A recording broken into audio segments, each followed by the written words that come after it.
I want to read a verse in Proverbs chapter. ನಾನು ಜ್ಞಾನೋಕ್ತಿನಲ್ಲಿ ಒಂದು ವಚನವನ್ನು ಓದಲಿಕ್ಕೆ ಇಚ್ಛೆ ಪಡ್ತೇನೆ. 24ನೇ ಅಧ್ಯಾಯ.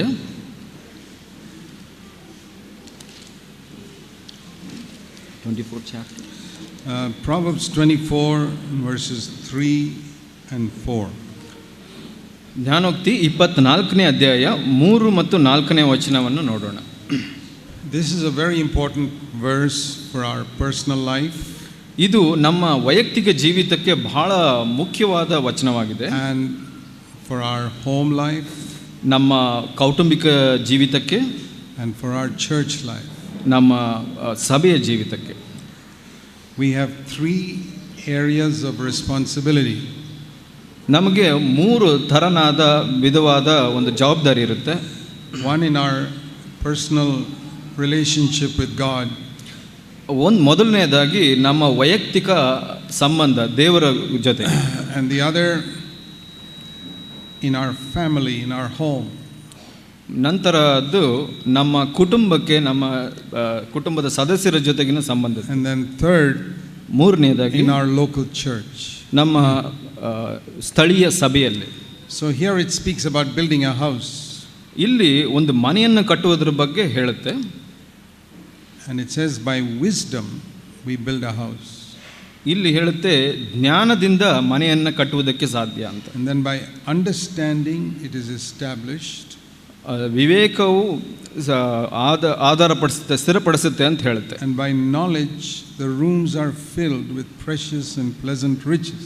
ಕೋಣೆಗಳನ್ನು ಅಮೂಲ್ಯವಾದ ಎಲ್ಲ ಇಷ್ಟ ಸಂಪತ್ತಿಗೆ ತುಂಬಿಸುವುದಕ್ಕೆ ತಿಳುವಳಿಕೆ ಉಪಕರಣವಾಗಿದೆ ಅಂತ ಹೇಳುತ್ತೆ.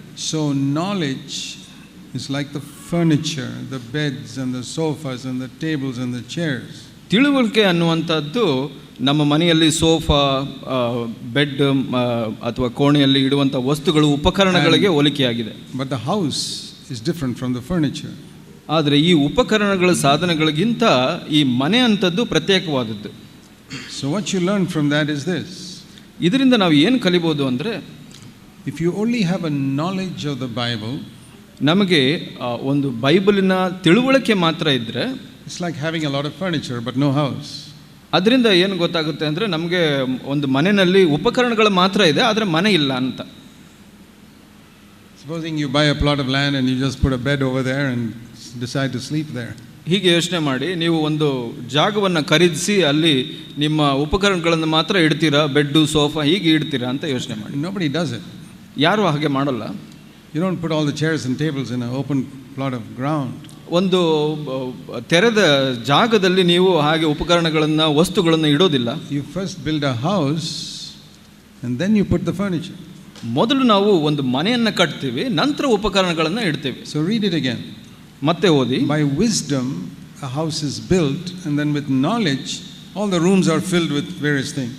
ಮನೆಯನ್ನು ಕಟ್ಟುವುದಕ್ಕೆ ಜ್ಞಾನವೇ ಆಧಾರ, ಅದರ ಕೋಣೆಗಳನ್ನು ಅಮೂಲ್ಯವಾದ ಎಲ್ಲ ಇಷ್ಟ ಸಂಪತ್ತಿಗೆ ತುಂಬಿಸುವುದಕ್ಕೆ ತಿಳುವಳಿಕೆಯ ಕಾರಣ ಅಂತ ಹೇಳುತ್ತೆ. If some foolish man buys a lot of furniture and puts it in an empty plot of ground, ಒಬ್ಬ ಮೂರ್ಖ ಮನುಷ್ಯ ಬಹಳಷ್ಟು ಸಾಧನಗಳನ್ನು, ಉಪಕರಣಗಳನ್ನು ಕೊಂಡುಕೊಂಡು ಒಂದು ಜಾಗದಲ್ಲಿ, ತೆರೆದ ಜಾಗದಲ್ಲಿ ಇಡ್ತಾನೆ ಅಂತ ನೋಡಿ. he doesn't have a house, ಮನೆ ಇಲ್ಲ ಅವನಿಗೆ. and he sits out there and he sleeps in the sun and the rain. ಅವನು ಅಲ್ಲಿ ಕುಳಿತುಕೊಳ್ತಾನೆ, ಮಲ್ಕೊಳ್ತಾನೆ, ಮಳೆ ಬರುತ್ತೆ, ಬಿಸಿಲಿರುತ್ತೆ. You really think he's off his head. ನೀವು ನಿಜವಾಗ್ಲೂ ಯೋಚನೆ ಮಾಡ್ತೀರಾ ಆತ ತಲೆ ಕೆಟ್ಟಿದೆ, ಹುಚ್ಚನು ಅಂತ. Even a beggar won't build a hut like that. ಈ ಕೇವಲ ಒಬ್ಬ ಭಿಕ್ಷುಕ ಕೂಡ ಹಾಗೆ ಮನೆ ಕಟ್ಟೋದಿಲ್ಲ. They have wisdom. ಅವ್ರಿಗೆ ಕೂಡ ಜ್ಞಾನ ಇದೆ ಈ ವಿಷಯ. Even if it's a little hut, they make a hut first and then have the furniture. ಅವರು ಒಂದು ಚಿಕ್ಕ ಮನೆ ಆದ್ರೂ ಅದ್ರ ಮೊದಲು ಮನೆ ಕಟ್ಟಿ ನಂತರ ಉಪಕರಣಗಳನ್ನು ಇಡ್ತಾರೆ. And it doesn't matter if you don't have furniture. ಅಲ್ಲಿ ಉಪಕರಣಗಳು ಇಲ್ಲದೆ ಇದ್ರೂ ಪರವಾಗಿಲ್ಲ. The house is more important. ಆದರೆ ಮನೆ ಮುಖ್ಯ. Now how many of you know that wisdom is more important than knowledge? ನಿಮಗೆ ಎಷ್ಟು ಜನಕ್ಕೆ ಗೊತ್ತಿದೆ ಜ್ಞಾನ ತಿಳುವಳಿಕೆಗಿಂತ ಮುಖ್ಯವಾದದ್ದು ಅಂತ? The reason we have so many problems in our life is because we are happy with knowledge and we don't seek after wisdom. ನಮ್ಮ ಜೀವಿತದಲ್ಲಿ ಇರುವಂಥ ಎಷ್ಟೋ ತೊಂದರೆಗಳಿಗೆ, ಕಷ್ಟಗಳಿಗೆ ಕಾರಣ ಏನಂದರೆ ನಾವು ಜ್ಞಾನಕ್ಕಿಂತ ತಿಳುವಳಿಕೆಗೆ ಮುಖ್ಯಸ್ಥಿಕೆ ಕೊಡೋದ್ರಿಂದ. Why is it so many husbands and wives who know so much of the Bible still fight with each other? ಯಾಕೆ ಒಬ್ಬ ಗಂಡ ಹೆಂಡತಿ ಬೈಬಲ್ ತಿಳುವಳಿಕೆ ಎಷ್ಟು ಇದ್ರೂ ಇನ್ನೂ ಜಗಳ ಮಾಡ್ತಾರೆ? They have so much knowledge that both of them can teach others. ಅವ್ರಿಗೆ ಎಷ್ಟು ತಿಳುವಳಿಕೆ ಇದೆ ಅಂದರೆ ಒಬ್ಬರಿಗೊಬ್ಬರಿಗೆ ಕಲಿಸ್ಕೊಡೋ ಅಷ್ಟು ತಿಳುವಳಿಕೆ ಇದೆ. But when they fight with each other, they show they have zero wisdom. ಅವರು ಒಬ್ಬರನ್ನೊಬ್ಬರು ಜಗಳ ಮಾಡುವಾಗ ಅದು ಏನು ತೋರಿಸುತ್ತೆ ಅಂದರೆ ಅವರಿಗೆ 0 ಜ್ಞಾನ ಇದೆ ಅಂತ, ಜ್ಞಾನವೇ ಇಲ್ಲ ಅಂತ. There are so many preachers who preach so many wonderful things. ಬಹಳಷ್ಟು ಪ್ರಸಂಗಿಗಳು ಬಹಳ ವಿಷಯಗಳನ್ನು ಪ್ರಸಂಗ ಮಾಡ್ತಾರೆ. But they don't have the spirit of a servant towards other people. ಆದರೆ ಅವರಿಗೆ ಬೇರೆಯವರ ಜೊತೆ ಒಬ್ಬ ಸೇವಕನ ಆ ಒಂದು ಮನೋಭಾವ ಇರೋದಿಲ್ಲ. They exalt themselves over the others in their church. ಅವರ ಸಭೆಯಲ್ಲಿ ಅವರು ಪರರಿಗಿಂತ ತಾನು ಮುಖ್ಯಸ್ಥನು ಅಂತ ಎತ್ತಲ್ಪಡ್ತಾರೆ. They try to show that they are very important and others are not so important. ಅವರು ಏನನ್ನು ತೋರಿಸ್ತಾರೆ ಅಂದರೆ ನಾನೇ ಮುಖ್ಯಸ್ಥನು ಬೇರೆಯವ್ರಿಗಿಂತ ಅಂತ ಎತ್ತಿಸ್ಲಿಕ್ಕೆ ಇಷ್ಟಪಡ್ತಾರೆ. Why are they so stupid? ಯಾಕೆ ಅವರು ಅಷ್ಟು ಮೂರ್ಖರಾಗಿದ್ದಾರೆ? Because they have knowledge but no wisdom. ಯಾಕಂದರೆ ಅವರಿಗೆ ತಿಳುವಳಿಕೆ ಇದೆ ಆದರೆ ಜ್ಞಾನ ಇಲ್ಲ. Very few husbands have wisdom. ಬಹಳ ಕಡಿಮೆ ಗಂಡಂದಿರಿಗೆ ಜ್ಞಾನ ಇದೆ. Very few wives have wisdom.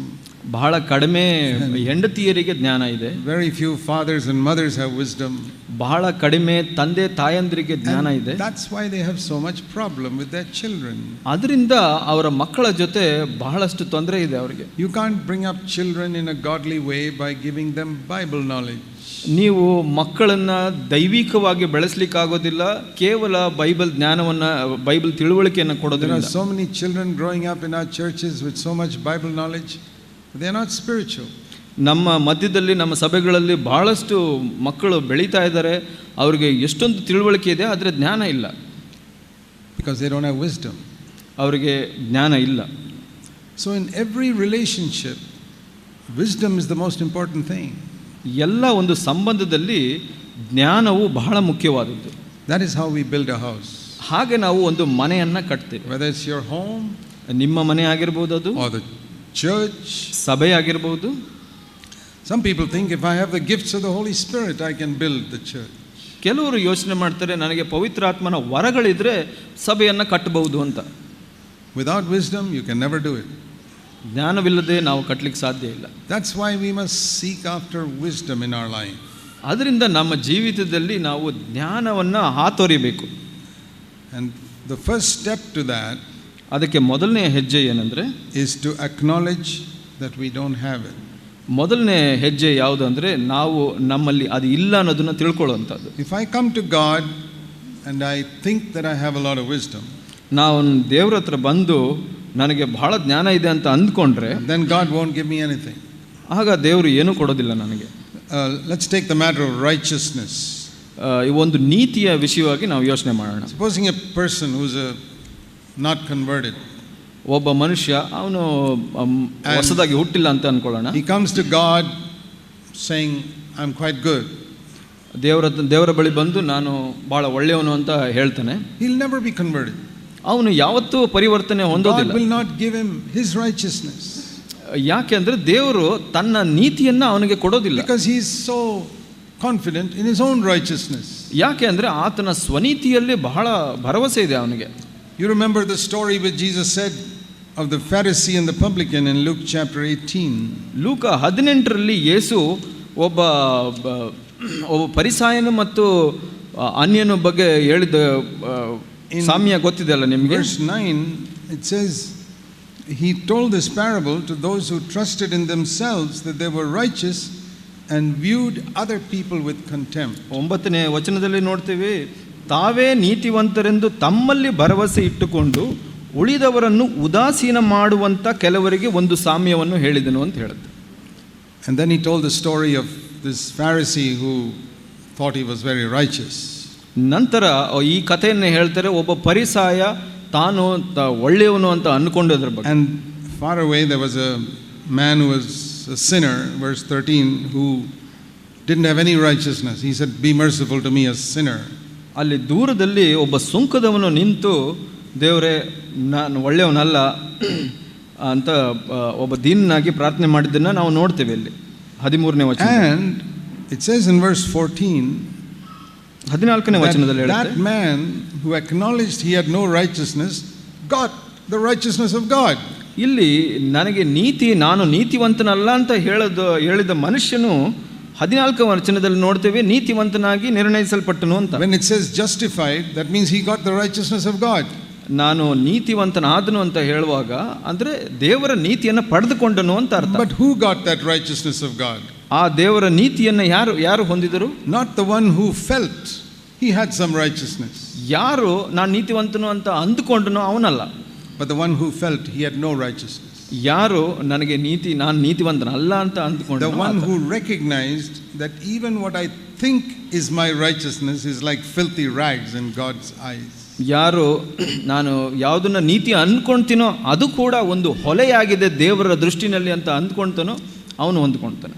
So in the same way, ಹಾಗೆ if I come to God, ದೇವರ ಬಳಿಗೆ ನಾನು ಬಂದಾಗ I think I have some wisdom, ನನಗೆ ಸ್ವಲ್ಪ ಜ್ಞಾನ ಇದೆ ಅಂತ ಅಂದ್ಕೊಳ್ತೀನಿ. then you'll never get the wisdom of God, just like this Pharisee never got any righteousness. ಆವಾಗ ಏನಾಗುತ್ತೆ ಅಂದರೆ ಈ ಫರಿಸಾಯನು ಹೇಗೆ ನೀತಿಯನ್ನು ಹೊಂದಿಕೊಳ್ಳಿಲ್ವೋ ಹಾಗೆ ನಾವು ಜ್ಞಾನವನ್ನು ಕೂಡ ಹೊಂದ್ಕೊಳ್ಳಲ್ಲ. But if you come to God like this, ನಾವು ದೇವರ ಬಳಿಗೆ ಹೀಗೆ ಬಂದರೆ, Lord, I have a lot of knowledge but I don't have any wisdom. ದೇವರೇ ನನಗೆ ಬಹಳ ತಿಳುವಳಿಕೆ ಇದೆ ಆದರೆ ಜ್ಞಾನ ಇಲ್ಲ ದೇವರೇ ಅಂತ ಹೇಳಿದ್ರೆ, then you will get the righteousness of God like this sinner got the righteousness. Then you will get the wisdom of God like the sinner got righteousness. ಆಗ ನಮಗೆ ಆ ದೇವರು ಜ್ಞಾನವನ್ನು ಕೊಡ್ತಾರೆ. ಹೇಗೆ ಈ ಸುಂಕದವನು ದೇವರ ನೀತಿಯನ್ನು ಪಡೆದುಕೊಂಡನು ಹಾಗೆ. This is the meaning of being poor in spirit. ಇದರ ಅರ್ಥನೇ ಆತ್ಮದಲ್ಲಿ ಬಡವರಾಗಿರುವುದು ಅಂತ. Matthew 5 verse 3. ಮತ್ತಾಯ 5ನೇ ಅಧ್ಯಾಯ 3ನೇ ವಚನವನ್ನು ನೋಡೋಣ. Blessed are the poor in spirit, for theirs is the kingdom of heaven. ಆತ್ಮದಲ್ಲಿ ಬಡವರಾಗಿರುವವರು ಧನ್ಯರು, ಪರಲೋಕ ರಾಜ್ಯವು ಅವರದು. What does it mean to be poor in spirit? ಆತ್ಮದಲ್ಲಿ ಬಡವರಾಗಿರೋದು ಅನ್ನೋ ಅರ್ಥ ಏನು? Lord, I have no righteousness. ದೇವರೇ ನನಗೆ ಯಾವ ನೀತಿನೂ ಇಲ್ಲ, ನನಗೆ I have no wisdom. ದೇವರೇ ನನ್ನಲ್ಲಿ ಯಾವ ಜ್ಞಾನ ಇಲ್ಲ, I have no strength. ನನಗೆ ಬಲ ಇಲ್ಲ. Therefore I lean upon you. ಅದರಿಂದ ನಾನು ನಿನ್ನ ಮೇಲೆ ಆತ್ಕೊಳ್ತೇನೆ. You are my righteousness. ನೀನೇ ನನ್ನ ನೀತಿ, you are going to be my wisdom. ನೀನೇ ನನ್ನ ಜ್ಞಾನವಾಗಿರಬೇಕು ಸ್ವಾಮಿ. And you are going to be my strength. ನೀನೇ ನನ್ನ ಬಲವಾಗಿರಬೇಕು. See, the apostle Paul said in 2 Corinthians 12. 2 ಕೊರಿಂಥ 12ರಲ್ಲಿ ಪೌಲರು ಹೇಳೋದನ್ನ ನೋಡಿ. There was a man who had such a lot of knowledge of the Bible, the apostle Paul. ಅಪೊಸ್ತಲ ಪೌಲನಿಗೆ ಬೈಬಲಿನ ತಿಳುವಳಿಕೆ ಬಹಳವಾಗಿತ್ತು ಅಂತ ತಿಳ್ಕೊಂತೀವಿ. And not only he had a lot of Bible knowledge, he had a lot of righteousness also. ಬೈಬಲಿನ ತಿಳುವಳಿಕೆ ಮಾತ್ರ ಅಲ್ಲ, ಆತನಿಗೆ ಬಹಳ ನೀತಿ ಕೂಡ ಇತ್ತು, ನೀತಿವಂತನಾಗಿದ್ದನು ಆತ. Once he stood before a high priest and said, "From my childhood till today I have kept a good conscience always." ಒಂದು ಸಲ ನೋಡ್ತೇವೆ ಅಪೊಸ್ತಲರ ಕೃತ್ಯದಲ್ಲಿ ಮಹಾಯಾಜಕನ ಮುಂದೆ ನಿಂತು ನನ್ನ ಚಿಕ್ಕಂದಿನಿಂದ ನಾನು ಇಲ್ಲಿಯವರೆಗೂ ನನ್ನ ಮನಸಾಕ್ಷಿಯನ್ನು ಶುದ್ಧವಾಗಿಟ್ಟಿದ್ದೀನಿ ಅಂತ ಹೇಳಿದನು. How many of you can say that? ಅದನ್ನ ನಮ್ಮಲ್ಲಿ ಎಷ್ಟು ಜನಕ್ಕೆ ಹೇಳಲಿಕ್ಕೆ ಸಾಧ್ಯ? Is there anybody here who can say that? ಯಾರಾದರೂ ಒಬ್ರು ಹೇಳಲಿಕ್ಕೆ ಸಾಧ್ಯ ಇದೆ ಇದನ್ನ? What the apostle Paul said in Acts 23:1. ಅಪೊಸ್ತಲರ ಕೃತ್ಯ 23:1ರಲ್ಲಿ ಪೌಲನು ಹೇಳಿದ್ದನ್ನ, "From my childhood till today I have kept a good conscience." ನನ್ನ ಚಿಕ್ಕಂದಿನಿಂದ ಇಲ್ಲಿಯವರೆಗೆ ನನ್ನ ಸಾಕ್ಷಿಯನ್ನು ಶುದ್ಧವಾಗಿಟ್ಟಿದ್ದೀನಿ ಅಂತ. And in Philippians chapter 3 he says, according to the standard of the 10 commandments, I was completely righteous. ನಾನು ಫಿಲಿಪ್ಪಿ 3ರಲ್ಲಿ ಹೇಳ್ತಾರೆ, ದೇವರ 10 ಆಜ್ಞೆಗಳ ನಿಯಮದ ಪ್ರಕಾರ ನಾನು ಪೂರ್ಣವಾಗಿ ಒಬ್ಬ ದೋಷರಹಿತನಾಗಿದ್ದನು ಅಂತ. He had studied in a Bible school, he had so much knowledge. ಆತ ಒಂದು ಬೈಬಲ್ ಕಾಲೇಜಿನಲ್ಲಿ ಓದಿದ್ರಿಂದ ಆತನಿಗೆ ಬೈಬಲಿನ ತಿಳುವಳಿಕೆ ಬಹಳವಾಗಿತ್ತು. What is the great danger of having a lot of knowledge and a lot of righteousness? ಬಹಳವಾಗಿ ನೀತಿ ಮತ್ತು ಬೈಬಲ್ ತಿಳುವಳಿಕೆ ಇರೋದ್ರಿಂದ ಯಾವ ಅಪಾಯ ಇದೆ?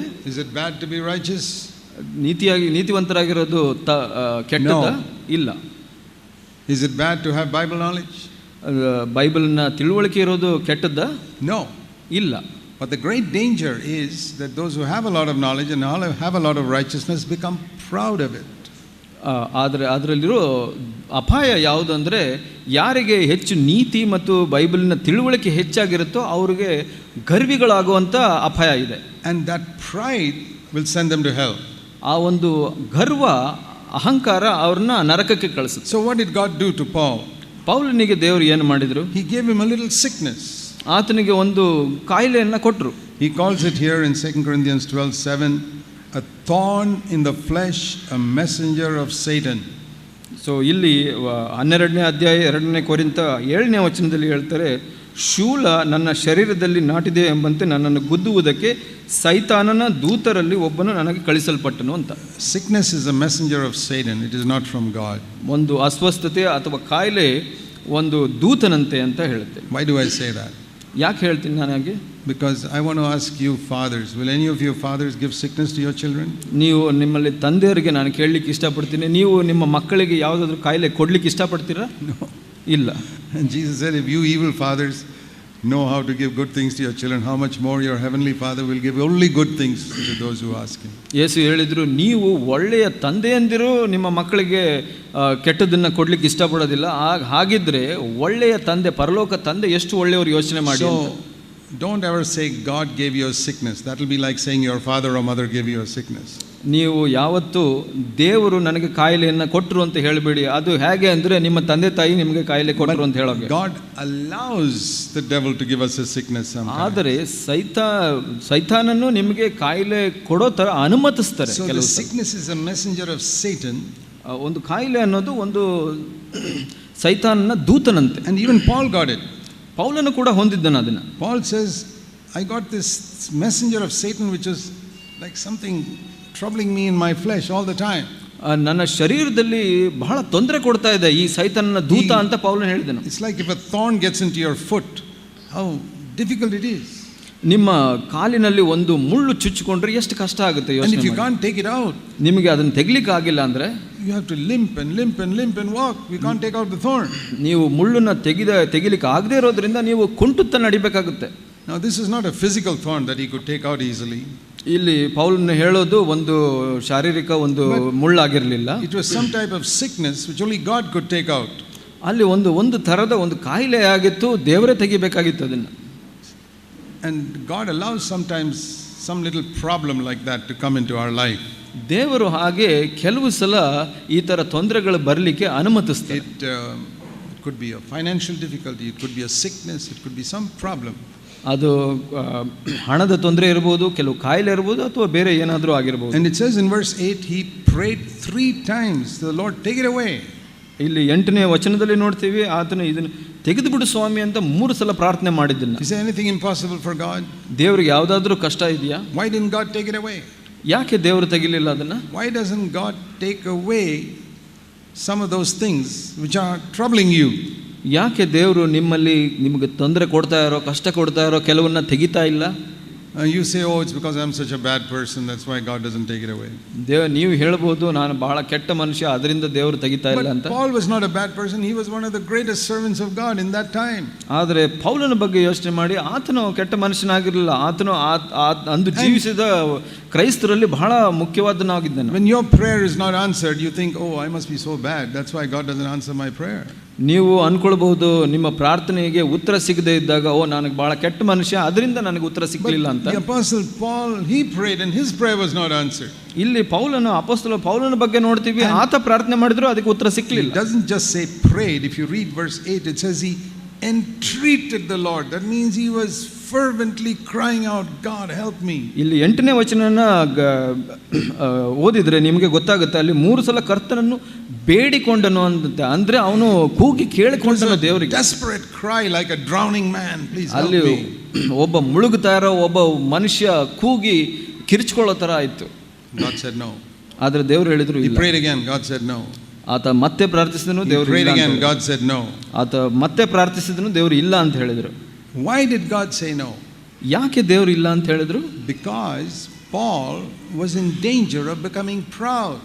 ಯಾಕೆ ಅಂದ್ರೆ ಪೌಲ ಅಹಂಕಾರಿ ಆಗುವಂತ ಒಂದು ಸಂಭವ He ಇತ್ತು. says that in verse 7, to save me from exalting myself.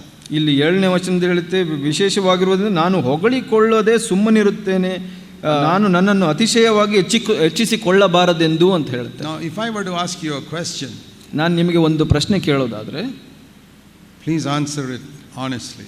ಅದನ್ನು ಪ್ರಾಮಾಣಿಕವಾಗಿ ಉತ್ತರಿಸಿ. Are you in danger of exalting yourself over other believers? ನೀವು ನಿಮ್ಮನ್ನು ಬೇರೆಯವರಿಗಿಂತ ಎತ್ತಿಸೋ ವಿಷಯದಲ್ಲಿ ಅಪಾಯದಲ್ಲಿದ್ದೀರಾ? Are you in danger of thinking that you are better than other believers in your church? ನಿಮ್ಮ ಸಭೆಯಲ್ಲಿ ಬೇರೆ ವಿಶ್ವಾಸಿಗಳಿಗಿಂತ ನಾನು ಉತ್ತಮವಾದವನ್ನು ಅನ್ಕೊಳ್ಳುವಂಥ ಭಯದಲ್ಲಿದ್ದೀರಾ, ಅಪಾಯದಲ್ಲಿದ್ದೀರಾ? Becoming proud? ನೀವು ಅಹಂಕಾರಿಗಳಾಗ್ತಾ ಇದ್ದೀರಾ ಹಾಗೆ? And if you say no, I'm not in such danger, ನೀವು ಹೇಳಿದ್ರೆ ಇಲ್ಲ ಆ ಥರ ಅಪಾಯದಲ್ಲಿ ನಾನು ಇಲ್ಲ ಅಂತ ಹೇಳಿದ್ರೆ, then I want to tell you, you are in the biggest danger of all. ನಾನು ಹೇಳ್ತೀನಿ ನೀವು ಬಹಳ ದೊಡ್ಡ ಅಪಾಯದಲ್ಲಿದ್ದೀರಾ. Because the apostle Paul was in that danger. Where are you and I? ಯಾಕೆ ಅಂದರೆ ಅಪೊಸ್ತಲ ಪೌಲನೇ ಆ ಅಪಾಯದಲ್ಲಿ ಇರಬೇಕಾದ್ರೆ ನಾನು ನೀವು ಎಲ್ಲಿರ್ತೀವಿ? I want to say to all of you, ನಾನು ಪ್ರತಿಯೊಬ್ಬರಿಗೂ ಹೇಳಲಿಕ್ಕೆ ಇಷ್ಟಪಡ್ತೇನೆ, we are all in danger all the time of exalting ourselves. ನಾವು ಎಲ್ಲರೂ ಪ್ರತಿ ಸಮಯದಲ್ಲೂ ನಮ್ಮನ್ನ ಬೇರೆಯವರಿಂದ ಎತ್ತಿಸ್ಕೊಳ್ಳೋ ಅಪಾಯದಲ್ಲಿ ಇರ್ತೀವಿ. Looking down on others. ಬೇರೆಯವ್ರನ್ನ ತಗ್ಗಿಸಿ ನೋಡೋದ್ರಲ್ಲಿ. Jesus said that parable, no? He said this parable is especially for those who look down on others.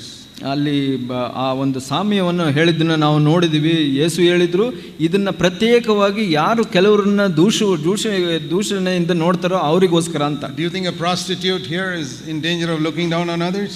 ನೀವು ಯೋಚನೆ ಮಾಡ್ತಿರೋ ಒಬ್ಬ ವ್ಯಭಿಚಾರಿಣಿ ಬೇರೆಯವ್ರನ್ನ ತಗ್ಗಿಸಿ ನೋಡ್ತಾಳೆ ಅಂತ?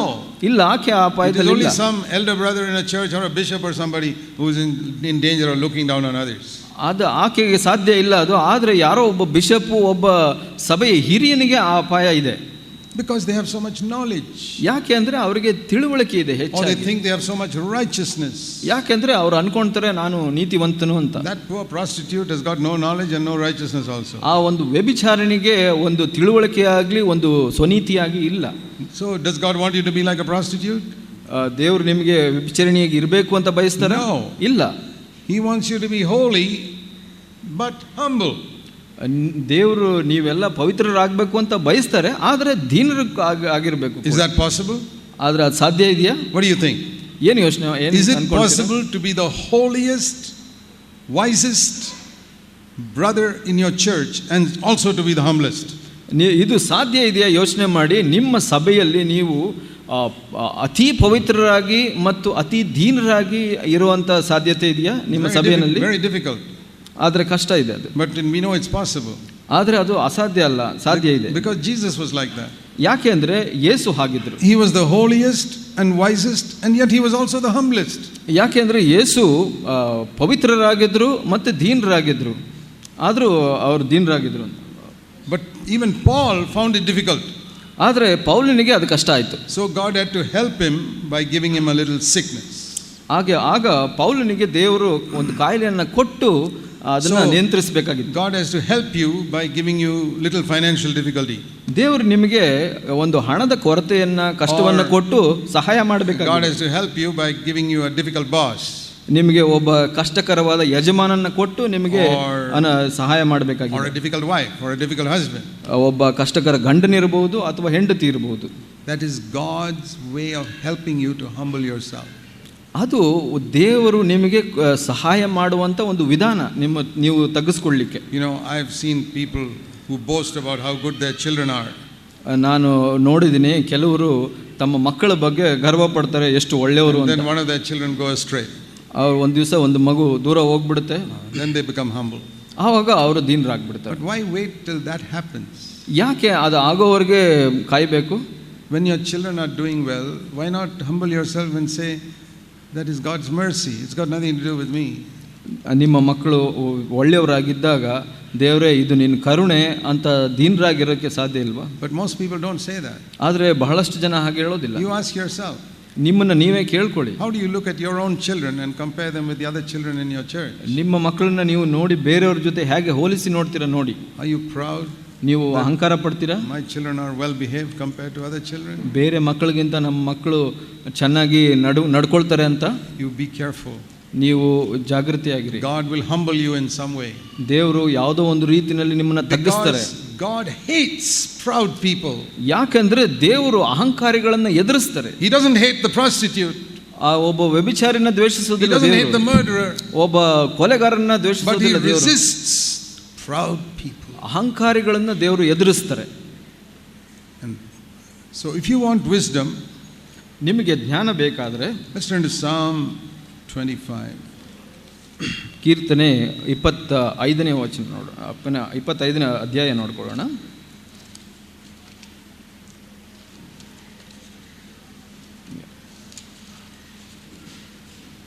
And verse 9.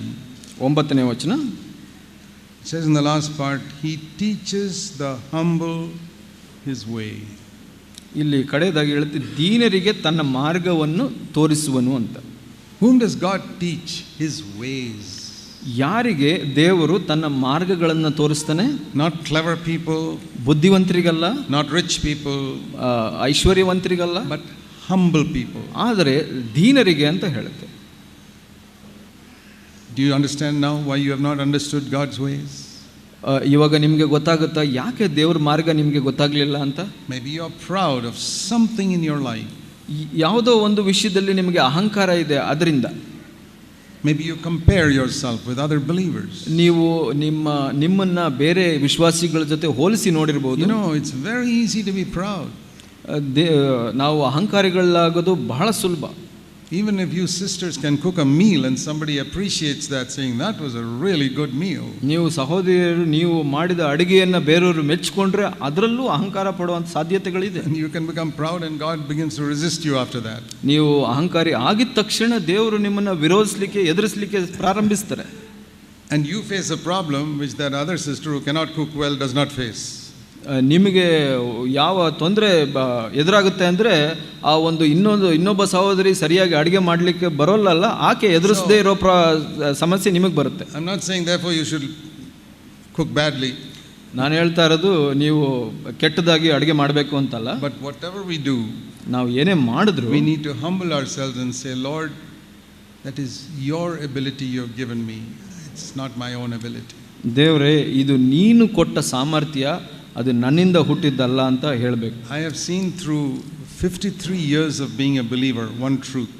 ನಾನು ಒಂದು ಸತ್ಯವನ್ನು ತಿಳ್ಕೊಂಡಿದ್ದೀನಿ ಈ 53 ವರ್ಷಗಳ ಕಾಲ ವಿಶ್ವಾಸಿಗಳಾಗಿ. Most of the preachers I have heard have no anointing of the Holy Spirit. ನಾನು ಕೇಳಿದಂಥ ಬಹಳಷ್ಟು ಹೆಚ್ಚಿನ ಅಂಶ ಪ್ರಸಂಗಿಗಳಿಗೆ ಪವಿತ್ರ ಆತ್ಮನ ಒಂದು ಅಭಿಷೇಕ ಇಲ್ಲದೆ ಇರೋ. Because God blesses them a little bit, they become proud. ದೇವರು ಬಹಳ ಸಣ್ಣದಾಗಿ ಅವರನ್ನು ಆಶೀರ್ವದಿಸ್ತಾರೆ, ಅವರು ಅಹಂಕಾರಿಗಳಾಗ್ತಾರೆ. One message, God really anoints them, they give a powerful word. ಅವರು ಒಂದು ಪ್ರಸಂಗವನ್ನು ಕೊಡ್ತಾರೆ, ದೇವರು ನಿಜವಾಗಿ ಅಭಿಷೇಕಿಸ್ತಾರೆ. And God resists them after that. For the next 100 times they are useless. ಅವರು ಅಹಂಕಾರಿಗಳಾದಾಗ ದೇವರು ಅವ್ರನ್ನ ಎದುರಿಸ್ತಾರೆ. ಅವರು ಮತ್ತೆ ಮುಂದಿನ 100 ಪ್ರಸಂಗದಲ್ಲಿ ಅವರಿಗೆ ದೇವರ ಅಭಿಷೇಕ ಇರೋದಿಲ್ಲ. Then after many failures they humble themselves again. ಬಹಳಷ್ಟು ಸೋಲಿನ ನಂತರ ಅವರು ತಮ್ಮನ್ನು ತಾವು Then God blesses them. ಮತ್ತೆ ದೇವರು ಅಭಿಷೇಕ. And again they become proud. ಮತ್ತೆ ಅವರು ಅಹಂಕಾರಿಗಳಾಗ್ತಾರೆ. And for the next many years God is their enemy again. ಬಹಳಷ್ಟು ವರ್ಷಗಳ ಕಾಲ ನಂತರ ದೇವರು ಅವರಿಗೆ ವಿರೋಧಿಯಾಗಿರ್ತಾರೆ. Why should it be like that? ಯಾಕೆ ಹಾಗಿರಬೇಕು? Why not value every brother and sister as precious to God? ಎಲ್ಲ ಸಹೋದರ ಸಹೋದರಿಯರು ದೇವರಿಗೆ ಪ್ರಮುಖವಾದರು, ಅಮೂಲ್ಯವಾದವರು ಅಂತ ಯಾಕೆ ನೆನೆಸಬಾರದು? If you are better than them, give the glory to God. ನೀವು ಅವರಿಗಿಂತ ಉತ್ತಮರಾಗಿದ್ದರೆ ದೇವರಿಗೆ ಮಾತ್ರ ಮಹಿಮೆ ಕೊಡಿ. If you know the Bible better than them, give the glory to God. ನಿಮಗೆ ಅವರಿಗಿಂತ ಬೈಬಲ್ ತಿಳುವಳಿಕೆ ಹೆಚ್ಚಿದ್ರೆ ದೇವರಿಗೆ ಮಹಿಮೆ ಕೊಡಿ. If your children are better behaved than other people's children, give the glory to God. ನಿಮ್ಮ ಮಕ್ಕಳು ಪರರ ಮಕ್ಕಳಿಗಿಂತ ಉತ್ತಮರಾಗಿದ್ದರೆ ದೇವರಿಗೆ ಮಾತ್ರ ಮಹಿಮೆ ಕೊಡಿ. You know what will happen? ಅದರಿಂದ ಏನಾಗುತ್ತೆ ಗೊತ್ತಾ? You will keep on increasing in wisdom. ನೀವು ಹೆಚ್ಚೆಚ್ಚು ದೇವರ ಜ್ಞಾನದಲ್ಲಿ ಬೆಳಿತೀರ. You will build a wonderful house finally by the end of your life. ನಿಮ್ಮ ಜೀವಿತದ ಕಡೆಗೆ ನೀವು ಒಳ್ಳೆಯ ಮನೆಯನ್ನು ಕಟ್ತೀರ. You will understand so much of God's ways because he teaches the humble his way, it says here. ಈ ವಚನದಲ್ಲಿ ಹೇಳೋ ಹಾಗೆ ದೇವರು ತನ್ನ ಮಾರ್ಗವನ್ನು ಕಲಿಸ್ಕೊಡ್ತಾರೆ. ಯಾಕೆಂದ್ರೆ ದೀನರಿಗೆ ದೇವರು ತನ್ನ ಮಾರ್ಗವನ್ನು ತೋರಿಸ್ತಾರೆ. But I was talking about the difference between wisdom and knowledge. ಆದರೆ ನಾನು ಹೇಳ್ತಾ ಇದ್ದೆ ತಿಳುವಳಿಕೆ ಮತ್ತು ಜ್ಞಾನದ ಬಗ್ಗೆ, ವ್ಯತ್ಯಾಸದ ಬಗ್ಗೆ. See, those in CFC who have attended so many conferences. ನಮ್ಮ CFCನಲ್ಲಿ ಬಹಳಷ್ಟು ಕೂಟಗಳನ್ನು, ಕಾನ್ಫರೆನ್ಸ್ಗಳನ್ನು attend ಮಾಡಿದವರಿದ್ದಾರೆ. I think we have more Bible knowledge than anybody in India. ಈ ಭಾರತ ದೇಶದಲ್ಲಿ ಹೋಲಿಸಿ ನೋಡಿದ್ರೆ ಎಲ್ಲರಿಗಿಂತ ಹೆಚ್ಚಾಗಿ ಬೈಬಲ್ ತಿಳುವಳಿಕೆ ಇದೆ ಅಂತ ಹೇಳಬಹುದು. Even our young teenage boys and girls know more Bible than many preachers. ನಮ್ಮ ಚಿಕ್ಕ ಯೌವನಸ್ಥರು ಕೂಡ ಬೈಬಲ್ ತಿಳುವಳಿಕೆ ಹೆಚ್ಚಾಗಿದೆ ಅಂತ ಹೇಳಬಹುದು ನಾವು. But do you think we all have so much wisdom? ಆದರೆ ನೀವು ಅನ್ಕೊಂತೀರಾ ನಮಗೆ ಹೆಚ್ಚು ಜ್ಞಾನ ಇದೆ ಅಂತ? No, ಇಲ್ಲ. There is as much fighting and quarreling in our homes as in other godless homes. ನಮ್ಮ ಕುಟುಂಬಗಳಲ್ಲಿ ಕೂಡ ಬೇರೆ ಅನ್ಯರ ಕುಟುಂಬಗಳಲ್ಲಿ ಎಷ್ಟು ಜಗಳ ಹೋರಾಟಗಳಿದೆಯೋ ಅಷ್ಟೇ ಇದೆ. Which shows me we have no wisdom. ಇದು ಏನು ತೋರಿಸುತ್ತೆ ಅಂದರೆ ನಮಗೆ ಜ್ಞಾನ ಇಲ್ಲ ಅನ್ನೋದು. So you need to understand clearly, knowledge will not make you spiritual. ಇದರಿಂದ ಏನು ನಾವು ಚೆನ್ನಾಗಿ ತಿಳ್ಕೊಳ್ಬೇಕು ಅಂದರೆ ಒಂದು ತಿಳುವಳಿಕೆ ನಮ್ಮನ್ನು ಜ್ಞಾನಿಗಳಾಗಿ ಮಾಡೋದಿಲ್ಲ. If you want to live properly on this earth, what you need is the wisdom of God. ನಾವು ಈ ಭೂಲೋಕದಲ್ಲಿ, ಇಹಲೋಕದಲ್ಲಿ ಸರಿಯಾಗಿ ಜೀವಿಸಬೇಕು ಅಂದರೆ ದೇವರ ಜ್ಞಾನದ ಅವಶ್ಯಕತೆ ಇದೆ. And the greatest example of wisdom is Jesus Christ. ಒಂದು ಈ ಜ್ಞಾನಕ್ಕೆ ಒಳ್ಳೆಯ ಉದಾಹರಣೆ ಅಂದರೆ ಯೇಸು ಕ್ರಿಸ್ತನು ಮಾತ್ರ. In fact, in Proverbs chapter 8, his name is called wisdom. ಇಲ್ಲಿ ಜ್ಞಾನೋಕ್ತಿ 8ನೇ ಅಧ್ಯಾಯದಲ್ಲಿ ಹೇಳುತ್ತೆ ಆತನ ಹೆಸರೇ ಜ್ಞಾನ ಅಂತ ಹೇಳಿ. And the greatest example of knowledge without wisdom is the devil. ನಮಗೆ ಉದಾಹರಣೆ, ಒಳ್ಳೆಯ ಉದಾಹರಣೆ, ಹೆಚ್ಚಿನ ಉದಾಹರಣೆ ಒಂದು ತಿಳುವಳಿಕೆ ಇದ್ದು ಜ್ಞಾನ ಇಲ್ಲದೆ ಇರೋದಕ್ಕೆ ಅಂದರೆ ಸೈತಾನನು. So much knowledge. ಬಹಳಷ್ಟು ತಿಳುವಳಿಕೆ. Do you know that the devil knows the Bible better than all of us? ನಿಮಗೆ ಗೊತ್ತಿದೆಯಾ ನಮ್ಮ ಎಲ್ಲರಿಗಿಂತ ಹೆಚ್ಚಾಗಿ ಬೈಬಲ್ ಜ್ಞಾನ, ಬೈಬಲ್ ತಿಳುವಳಿಕೆ ಸೈತಾನನಿಗಿದೆ ಅಂತ? See one example in Matthew 4. ಮತ್ತಾಯ 4ರಲ್ಲಿ ಒಂದು ಉದಾಹರಣೆಯನ್ನು ನೋಡೋಣ. The devil is tempting Jesus Christ here. ಇಲ್ಲಿ ಯೇಸು ಕ್ರಿಸ್ತನನ್ನು ಸೈತಾನನು ಶೋಧಿಸಿದನು. He tempts him first saying in verse 3, if you are the son of God, turn these stones into bread. ಇಲ್ಲಿ 3ನೇ ವಚನದಲ್ಲಿ ನಾವು ನೋಡ್ತೇವೆ, ನೀನು ದೇವರ ಮಗನಾಗಿದ್ದರೆ ಈ ಕಲ್ಲುಗಳನ್ನು ರೊಟ್ಟಿಯಾಗಿ ಆಗುವಂತೆ ಅಪ್ಪಣೆ ಮಾಡುವಂತ. You may think, what is the sin if you have the power to turn stones into bread, to turn stones into bread when you're hungry? So ಇದರಲ್ಲಿ ನೀವು ಯೋಚನೆ ಮಾಡ್ಬೋದು, ಇದರಲ್ಲಿ ಎಂಥ ಪಾಪ ಇದೆ, ನೀವು ಒಂದು ಶಕ್ತಿ ಕೂಡ ಇದೆ ಒಂದು ಕಲ್ಲನ್ನು ರೊಟ್ಟಿಯಾಗಿ ಮಾಡಲಿಕ್ಕೆ, ಅದರಲ್ಲೂ ನೀನು ಹಸಿವೆ ಆಗಿದ್ದಾಗ ಮಾಡಿದ್ರೆ ಅದರಲ್ಲಿ ಎಂಥ ಪಾಪ ಅಂತ. You are hungry because you have not eaten for 40 days. ಯಾಕೆ ಅಂದರೆ ನೀನು ಬಹಳ ಹಸಿದಿದ್ದೀಯಾ, 40 ದಿವಸ ಕಾಲ ಉಪವಾಸ ಮಾಡಿದೀಯಾ. And you're not stealing anybody's bread. ಅಲ್ಲಿ ನೀನು ಯಾರಿಂದ ರೊಟ್ಟಿಯನ್ನು ಕಳ್ತನ ಮಾಡ್ತಾ ಇಲ್ಲ. Jesus had the power to turn stones into bread. ಯೇಸುಗೆ ಆ ಒಂದು ಶಕ್ತಿ ಇತ್ತು ಕಲ್ಲನ್ನು ರೊಟ್ಟಿಯಾಗಿ ಪರಿವರ್ತನೆ ಮಾಡುವಂಥದ್ದು. And this is not a luxury, it's just to eat what is necessary for the body. ಇದೊಂದು ಐಡೋರಿಯ ಅಲ್ಲ, ಇದು ಒಂದು ಅವಶ್ಯಕತೆ ಆಗಿತ್ತು ಅದು. But Satan has a great understanding of what is God's ways. He knows it in his theory. ಸೈತಾನಿಗೆ ದೇವರ ಮಾರ್ಗಗಳ ಬಗ್ಗೆ ಒಂದು ತಿಳುವಳಿಕೆ ಇತ್ತು. He knows that God wanted man to live in dependence upon him for everything.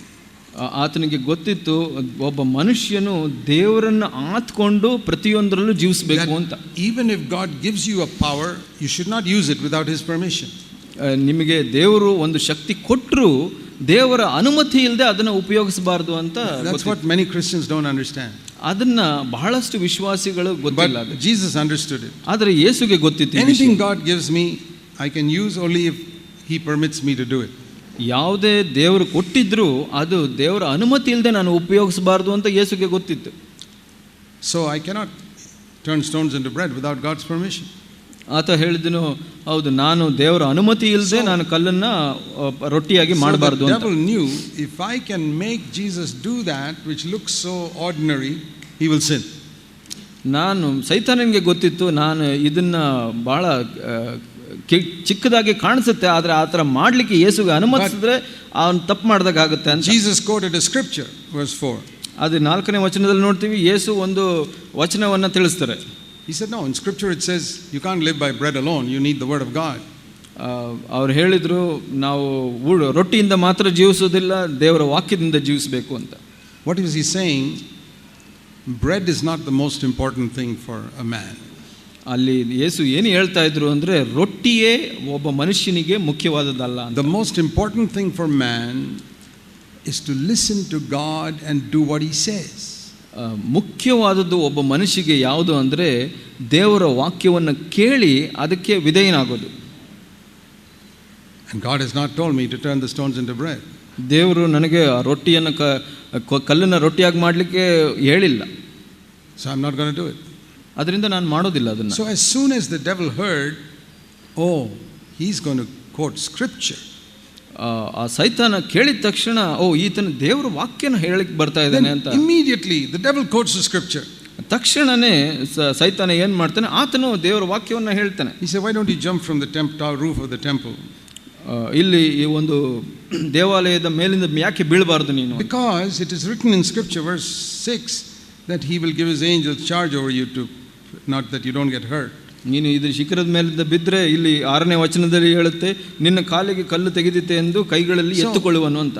You know, there are maybe 20,000 verses in the Old Testament. ಅಲ್ಲಿ ಒಂದು 20,000 ವಾಕ್ಯಗಳಿರ್ಬೋದು ಹಳೆ ಒಡಂಬಡಿಕೆಯಲ್ಲಿ. How did the devil know exactly the right verse to take out from there to tempt the devil, to tempt Jesus? ಹೇಗೆ ಸೈತಾನನಿಗೆ ಗೊತ್ತಾಯಿತು ನಿರ್ದಿಷ್ಟವಾದ ಒಂದು ವಾಕ್ಯವನ್ನು ತೆಗೆದು ಯೇಸುಗೆ ಹೇಳಬೇಕು ಅಂತ? Because he knows the Bible. ಯಾಕೆಂದ್ರೆ ಆತನಿಗೆ ದೇವರ ವಾಕ್ಯ ಬಹಳವಾಗಿ ಗೊತ್ತಿದೆ. That is the proof the devil knows the Bible so well. ಅದೇ ಒಂದು ಆಧಾರ, ಸೈತಾನಿಗೆ ದೇವರ ವಾಕ್ಯ ಬಹಳವಾಗಿ ಗೊತ್ತಿದೆ ಅಂತ. If you know the Bible so well, you can quote a verse, it just means you're like the devil. ನೀವು ದೇವರ ವಾಕ್ಯ ಬಹಳವಾಗಿ ಗೊತ್ತಿದೆ, ನಿಮಗೆ ವಚನಗಳು ಹೇಳಲಿಕ್ಕೆ ಗೊತ್ತಿದೆ ಅಂದರೆ ನೀವು ಸೈತಾನ ಅಂತ ಆಗಿರ್ಬೋದು. If you don't have wisdom, ನಿಮಗೆ ಜ್ಞಾನ ಇಲ್ಲ ಅಂದರೆ. Jesus also knew which verse to quote. ಯೇಸುಗೆ ಕೂಡ ಗೊತ್ತಿತ್ತು ಯಾವ ವಚನ ಹೇಳಬೇಕು ಅಂತ. But he had wisdom. ಆದರೆ ಆತನಿಗೆ ಜ್ಞಾನ ಇತ್ತು. So how can we convert our knowledge into wisdom? ನಮ್ಮ ಒಂದು ತಿಳುವಳಿಕೆಯನ್ನ ಜ್ಞಾನವಾಗಿ ಹೇಗೆ ಬದಲಾಯಿಸೋದು? I believe that is one of the greatest needs in our CFC churches. ನಮ್ಮ CFC ಸಭೆಗಳಲ್ಲಿರುವ ಬಹಳ ಅವಶ್ಯಕವಾದದ್ದು ಅಂದರೆ ಇದು ಅಂತ ನನಗೆ ಗೊತ್ತಾಗುತ್ತೆ. Particularly in Bangalore, ಬೆಂಗಳೂರಿನಲ್ಲಿ, where people have heard me for more than 35 years. ಜನರು 35 ವರ್ಷದಕ್ಕಿಂತ ಹೆಚ್ಚಾಗಿ ನನ್ನನ್ನು ಕೇಳಿಸ್ಕೊಂಡಿದ್ದಾರೆ. They know so much more than anybody else. ಅವರಿಗೆ ಬೇರೆ ಎಲ್ಲರಿಗಿಂತ ಹೆಚ್ಚಾಗಿ ಗೊತ್ತಿದೆ. But I can see a lot of those brothers and sisters don't have wisdom. ಅದರಲ್ಲಿ ನಾನು ನೋಡ್ತೀನಿ ಸರಳವಾಗಿ ಅವರಿಗೆ ಜ್ಞಾನ ಇಲ್ಲದೆ ಇರೋದನ್ನು. They are so sluggish in their Christian life. ಅವರ ಕ್ರಿಸ್ತಿಯ ಜೀವಿತದಲ್ಲಿ ಕಾಲು ಎಳೆಯೋರಾಗಿದ್ದಾರೆ. When we have an open time of sharing, everybody is quiet. ನಾವು ವಾಕ್ಯವನ್ನು ಹಂಚಬೇಕು ಅನ್ನುವಾಗ ಎಲ್ಲರೂ ನಿಶ್ಶಬ್ದರಾಗಿರ್ತಾರೆ. If you ask people to pray, they are quiet. ಅವರು ಪ್ರಾರ್ಥನೆ ಮಾಡಿ ಅಂದರೆ ನಿಶ್ಶಬ್ದರಾಗಿರ್ತಾರೆ. It's all lack of wisdom. ಅದು ಯಾಕೆ ಅಂದರೆ ಜ್ಞಾನದ ಕೊರತೆ ಇರುವಂಥದ್ದು. Head is full of knowledge. ಆದರೆ ತಲೆಯಲ್ಲಿ ತಿಳುವಳಿಕೆ ತುಂಬಿಕೊಂಡಿದೆ. So I can see there that it is possible to have so much knowledge and zero wisdom. ನನಗೆ ಅದರಿಂದ ಏನು ಗೊತ್ತಾಗುತ್ತೆ ಅಂದರೆ, ಒಬ್ಬ ಮನುಷ್ಯನಿಗೆ ಹೆಚ್ಚು ತಿಳುವಳಿಕೆ ಇರ್ಬೋದು, ಆದರೆ ಜ್ಞಾನ ಇಲ್ಲದೆ ಇರ್ಬೋದು ಅಂತ. You know, knowledge is like the food we eat. ಒಂದು ತಿಳುವಳಿಕೆ ಅಂದರೆ ಊಟ ಮಾಡಿದಾಗೆ. We all need food to eat.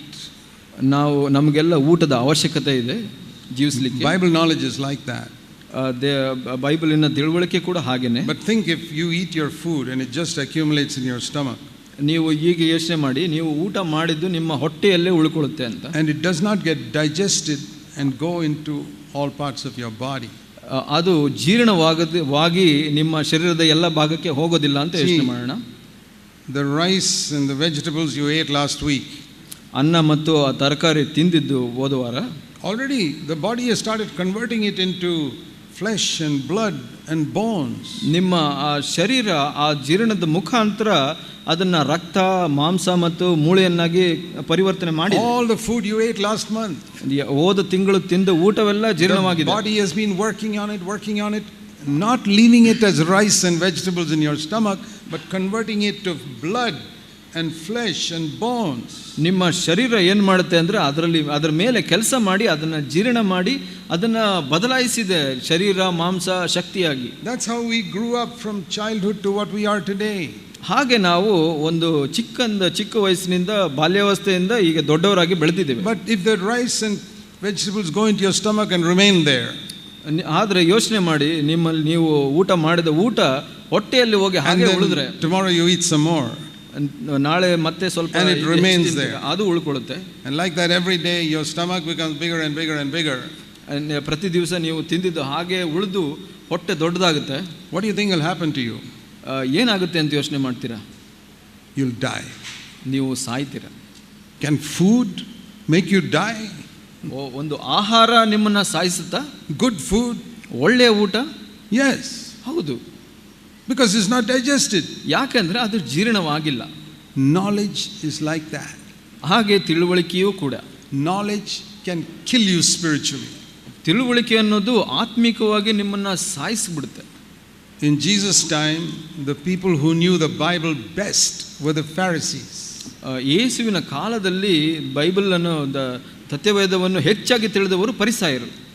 And they were the most spiritually dead people. ಅವರು ಆತ್ಮಿಕವಾಗಿ ಹೆಚ್ಚಾಗಿ ಸತ್ತ ಮನುಷ್ಯರಾಗಿದ್ದರು. They were so dead that they thought Jesus was the prince of devils, Beelzebub. ಅವರು ಎಷ್ಟು ಸತ್ತಿದ್ದರು ಅಂದ್ರೆ ಯೇಸುವನ್ನ ನೋಡಿ ಆತನು ಬೆಲ್ಜೆಬೂಬನು ಅಂತ ಕರೆದರು. Even the Greeks and Romans knew this is the son of God. ಗ್ರೀಕರು ರೋಮನರು ಈತನ ದೇವರ ಮಗನು ಅಂತ ಹೇಳಿದರು. But the Pharisees who studied the Bible said no, he's the devil. ಫರಿಸಾಯರು ಸತ್ಯವೇದನ ಹೆಚ್ಚಾಗಿ ಓದಿದವರು ಈತ ಸೈತಾನನ ಮಗನು ಅಂತ ಹೇಳಿದರು. How can you read the Bible so much and be so blind? ಅಷ್ಟು ಸತ್ಯವೇದನ ಓದಿ ಅಷ್ಟು ಅಂಧರಾಗಲಿಕ್ಕೆ ಹೇಗೆ ಕಾರಣ? Because they had no wisdom. ಯಾಕೆ ಅಂದರೆ ಅವರಿಗೆ ಜ್ಞಾನ ಇರಲಿಲ್ಲ. That is the greatest danger facing all brothers and sisters in CFC these days. ಇದು CFC ಸಭೆಯಲ್ಲಿರೋ ಸಹೋದರ ಸಹೋದರಿಯರು ಎದುರಿಸ್ತಾ ಇರೋ ಬಹಳವಾದ ಅಪಾಯವಾಗಿದೆ. Knowledge without wisdom. ಜ್ಞಾನವಿಲ್ಲದ ತಿಳುವಳಿಕೆ. Food that is not being digested. ಆಹಾರ ಅಜೀರ್ಣವಾಗಿರುವಂಥದ್ದು. So how shall we convert this knowledge into wisdom?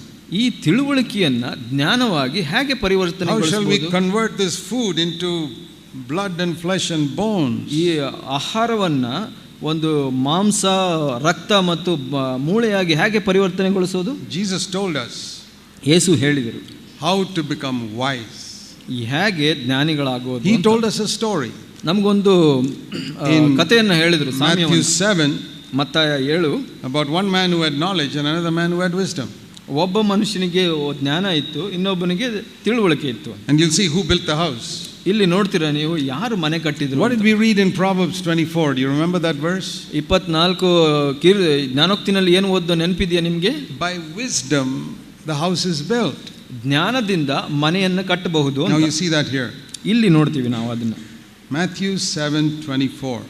24ನೇ ವಚನ 7ನೇ ಅಧ್ಯಾಯ ಮತ್ತಾಯ. Everyone who hears these words of mine and does them is like a wise man who built his house on a rock.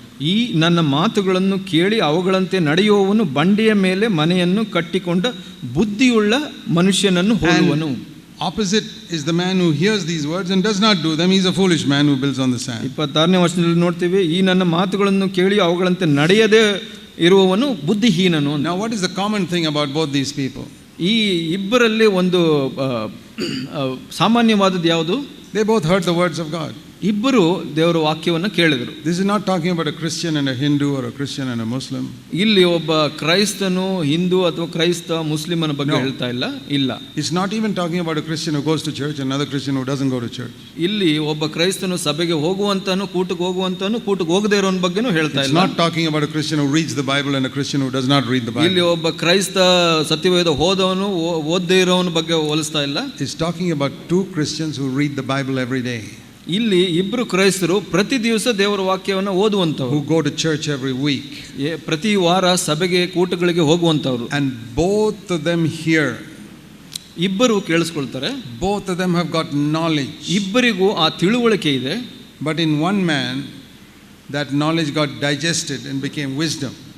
ಒಬ್ಬ ಮನುಷ್ಯನಲ್ಲಿ ಆ ಒಂದು ತಿಳುವಳಿಕೆ ಜೀರ್ಣವಾಗಿ ಜ್ಞಾನವಾಗಿದೆ. The other one it remained as knowledge, like the stomach getting full. ಇನ್ನೊಬ್ಬನಿಗೆ ಆ ತಿಳುವಳಿಕೆ ಹಾಗೆ ಹೊಟ್ಟೆ ತುಂಬಿಕೊಂಡಾಗೆ ಇದೆ. What was the thing that made the difference? ಏನು ವ್ಯತ್ಯಾಸ ಮಾಡಿದ್ದು ಇದರಲ್ಲಿ? One man obeyed what he heard. ಇಲ್ಲಿ ಒಬ್ಬ ಮನುಷ್ಯ ಏನು ಕೇಳಿಸ್ಕೊಂಡೋ ಅದಕ್ಕೆ ವಿಧೇಯನಾದನು. He heard something and he went home and did it. ಅವನು ಒಂದನ್ನು ಕೇಳಿಸ್ಕೊಂಡನು, ನಂತರ ಮನೆಗೆ ಹೋಗಿ ಅದನ್ನು ಮಾಡಿದನು. At least he tried to do it. ಅಥವಾ ಅವನು ಅದನ್ನ ವಿಧೇಯನಾಗಲಿಕ್ಕೆ ಪ್ರಯತ್ನಿಸಿದನು. For example, ಉದಾಹರಣೆಗೆ, maybe he's talking here about these words of mine. ಇಲ್ಲಿ ಈ ನನ್ನ ಮಾತುಗಳು ಅಂತ ಹೇಳುತ್ತೆ. Now there are hundreds of things Jesus spoke. ನೂರಾರು ವಿಷಯಗಳನ್ನು ಯೇಸು ಮಾತಾಡಿದರು. But here he is particularly talking about chapter 5, 6 and 7. ಇಲ್ಲಿ ಪ್ರತ್ಯೇಕವಾಗಿ ಯೇಸು 5, 6, 7ನೇ ಅಧ್ಯಾಯದಲ್ಲಿ ಮಾತಾಡಿರುವಂತ ಮಾತುಗಳನ್ನು ಹೇಳ್ತಾರೆ. I want to say to all of you, ಅದರಿಂದ ನಾನು ಪ್ರತಿಯೊಬ್ಬರಿಗೂ ಹೇಳಲಿಕ್ಕೆ ಇಷ್ಟಪಡ್ತೇನೆ, study Matthew chapter 5, 6 and 7. ನೀವು ಪ್ರತಿಯೊಬ್ಬರು ಮತ್ತಾಯ 5, 6, 7ನೇ ಅಧ್ಯಾಯಗಳನ್ನು ಅಧ್ಯಯನ ಮಾಡಬೇಕು. If you are not born again, then the first thing you need is to be born again. ನೀವು ಹೊಸದಾಗಿ ಹುಟ್ಟಿಲ್ಲ ಅಂದ್ರೆ ಮೊದಲನೇದಾಗಿ ನೀವು ಹೊಸದಾಗಿ ಹುಟ್ಟಬೇಕು. That means you must ask Jesus to come into your life and forgive your sin. ಅದರ ಅರ್ಥ ಯೇಸು ನಿಮ್ಮ ಹೃದಯದಲ್ಲಿ, ನಿಮ್ಮ ಜೀವಿತದಲ್ಲಿ ಬಂದು ನಿಮ್ಮನ್ನು ಕ್ಷಮಿಸಲಿಕ್ಕೆ ಕೇಳ್ಕೊಳ್ಬೇಕು. It's very important that all of you have that knowledge of Jesus as your savior. ಅದು ಬಹಳ ಮುಖ್ಯ, ಯೇಸು ನಿಮ್ಮ ರಕ್ಷಕನಾಗಿ ತಿಳ್ಕೊಳ್ಳುವಂಥದ್ದು. It's not enough just to come to church because your husband comes or your wife comes. ನೀವು ಬರೀ ಸಭೆ ಕೂಟಗಳಿಗೆ ಬರೋದು, ನನ್ನ ಗಂಡ ಬರ್ತಾನೆ ಅಥವಾ ಹೆಂಡತಿ ಬರ್ತಾಳೆ ಅಂತ ಬರೋದಲ್ಲ. Or your parents come. ನಿಮ್ಮ ತಂದೆ ತಾಯಿಗಳು ಬರ್ತಾರೆ ಅಂತ. You yourself must have personally turned from your sin. ನೀವು ವೈಯಕ್ತಿಕವಾಗಿ ಪಾಪದಿಂದ ತಿರುಗಿದವರಾಗಿರಬೇಕು. Come to Jesus and said, Lord Jesus, I am a sinner. ಯೇಸುವಿನ ಬಳಿ ಬಂದು, ಸ್ವಾಮಿ ನಾನು ಪಾಪಿ, there's nothing good in me. ನನ್ನಲ್ಲಿ ಯಾವುದೂ ಒಳ್ಳೆದಿಲ್ಲ. But you died to take away the punishment of all my sin. ನನ್ನ ಪಾಪಗಳಿಗೆ ಇರುವಂತ ಒಂದು ಶಿಕ್ಷೆಯನ್ನ ನೀನು ತಗೊಂಡಿದ್ದೀಯ ಸ್ವಾಮಿ. You rose up from the dead. ನೀನು ಸಾವಿನಿಂದ ಸತ್ತು ಎದ್ದಿದ್ದೀಯ ಸ್ವಾಮಿ. You're living today. ಇವತ್ತು ನೀನು ಜೀವಿಸ್ತಾ ಇದ್ದೀಯ ಸ್ವಾಮಿ. So I can speak to you. ನಾನು ನಿನ್ನ ಬಳಿ ಮಾತಾಡಬಹುದು. I want you to come into my heart by your Holy Spirit. ನಿನ್ನ ಪವಿತ್ರಾತ್ಮನ ಮುಖಾಂತರ ನನ್ನ ಹೃದಯದಲ್ಲಿ ಬಾ. Come and live in me. ನನ್ನಲ್ಲಿ ಜೀವಿಸು ಸ್ವಾಮಿ. Clean my dirty heart. ನನ್ನ ಅಶುದ್ಧ ಹೃದಯವನ್ನು ಶುದ್ಧೀಕರಿಸು. With the blood you shed on the cross. ಆ ಒಂದು ಶಿಲುಬೆಯಲ್ಲಿ ಹರಿದ ರಕ್ತದಿಂದ forgive my sin. ನನ್ನ ಪಾಪಗಳನ್ನು ಕ್ಷಮಿಸು. Give me a new heart. ನನಗೆ ಹೊಸ ಹೃದಯವನ್ನು ಕೊಡು ಸ್ವಾಮಿ. Make me a child of God. ನನ್ನನ್ನು ದೇವರ ಮಗುವನ್ನಾಗಿ ಮಾಡು ಸ್ವಾಮಿ. How long does it take to pray that prayer? ಆ ಪ್ರಾರ್ಥನೆ ಮಾಡಲಿಕ್ಕೆ ಎಷ್ಟು ಸಮಯ ಬೇಕು? Less than 2 minutes. 2 ನಿಮಿಷಕ್ಕಿಂತ ಕಡಿಮೆ. In 2 minutes, if you pray it sincerely, you can be a child of God. ನೀವು ಪ್ರಾಮಾಣಿಕವಾಗಿ ದೇವರ ಮುಂದೆ ಆ ಪ್ರಾರ್ಥನೆಯನ್ನು ಮಾಡಿದ್ರೆ ನೀವು ದೇವರ ಮಗುವಾಗಬಹುದು. If you don't pray it from your heart, you can pray that prayer 100 times, you will not become a child of God. ನಿಮ್ಮ ಹೃದಯದಿಂದ ಮಾಡದೆ ನೀವು 100 ಸಲ ಹೇಳಿದ್ರು ನೀವು ದೇವರ ಮಗುವಾಗಲಿಕ್ಕೆ ಸಾಧ್ಯ ಇಲ್ಲ. It's not just a question of saying it with our mouth. ನಿಮ್ಮ ಬಾಯಿನಲ್ಲಿ ಮಾತ್ರ ಹೇಳೋದು ಮಾತ್ರ. From your heart, ನಿಮ್ಮ ಹೃದಯದಿಂದ you recognize you're a good for nothing sinner. ನೀವು ಯಾವುದಕ್ಕೆ ಪ್ರಯೋಜನವಿಲ್ಲದ ಪಾಪಿ ಅಂತ ತಿಳ್ಕೊಳ್ಳಬೇಕು. You recognize that Christ died for all your sins on the cross. ನೀವು ತಿಳ್ಕೊಳ್ಳಬೇಕು ಕ್ರೈಸ್ತನು ನಿಮ್ಮ ಎಲ್ಲಾ ಪಾಪಗಳಿಗಾಗಿ ಸತ್ತಿದ್ದಾನೆ ಅಂತ. You believe he rose up from the dead, he is living today. ಆತನು ಸತ್ತಿದ್ರಿಂದ ಎದ್ದು ಇವತ್ತು ಜೀವಿಸ್ತಾ ಇದ್ದಾನೆ ಅಂತ. Are you willing to give your life to him? ನಿಮ್ಮ ಜೀವಿತನ ಕೊಡ್ಲಿಕ್ಕೆ ತಯಾರಿರಬೇಕು. Are you willing to ask him to help you to give up all your bad habits? ನೀವು ಆ ಸಹಾಯವನ್ನ ಕೇಳಲಿಕ್ಕೆ ಇಷ್ಟ ಇದೆಯಾ ನಿಮ್ಮ ಎಲ್ಲ ಕೆಟ್ಟ ಪಾಪಗಳನ್ನು ಬಿಡಲಿಕ್ಕೆ? Then you can be a child of God immediately. ನಂತರ ತಕ್ಷಣವೇ ನೀವು ದೇವರ ಮಗುವಾಗಬಹುದು. Once you become a child of God, ನೀವು ದೇವರ ಮಗುವಾದ ನಂತರ the most important chapters in the Bible you must read are Matthew 5, 6 and 7. ನೀವು ದೇವರ ಮಗುವಾಗಿದ ನಂತರ ಬಹಳ ಪ್ರಮುಖವಾಗಿ ಮುಖ್ಯವಾಗಿ ಈ ಸತ್ಯವೇದದಲ್ಲಿ ಓದಬೇಕಾದ ಅಧ್ಯಾಯಗಳು ಅಂದರೆ ಮತ್ತಾಯ 5, 6, 7ನೇ and ಮತ್ತು Luke 14, ಲೂಕ 14 verse 25 till the end of the chapter. 25ರಿಂದ ಅಧ್ಯಾಯದ ಕಡೆಯವರೆಗೆ ಲೂಕ 14. Even if you don't have time to read the rest of the Bible, ನೀವು ಬೇರೆ ಅಧ್ಯಾಯಗಳು ಓದಲಿಕ್ಕೆ ಸಮಯ ಇಲ್ಲ ಅಂದ್ರೂ ಪರವಾಗಿಲ್ಲ. Read Luke 14 verses 25 till the end. ಲೂಕ 14, 25ರಿಂದ ಕಡೆಯವರೆಗೂ ಓದಿ. How to be a disciple of Jesus Christ. ಒಬ್ಬ ಯೇಸುವಿನ ಶಿಷ್ಯರಾಗೋದು ಹೇಗೆ. And then read Matthew 5, 6 and 7. ನಂತರ ಓದಿ ಮತ್ತಾಯ 5, 6, 7. And then at the end of that those 3 chapters, Jesus spoke the story about the wise man and the foolish man. ಆ ಅಧ್ಯಾಯಗಳ ಕಡೆಗೆ ಯೇಸು ಇಲ್ಲಿ ಒಬ್ಬ ಜ್ಞಾನವಂತನು ಒಬ್ಬ ಬುದ್ಧಿಹೀನನ ಬಗ್ಗೆ ದೇವರು ಮಾತಾಡಿದರು. How did the wise man become wise? ಒಬ್ಬ ಜ್ಞಾನಿ ಹೇಗೆ ಜ್ಞಾನಿ ಆದನು? He heard something and he went home and tried to do it.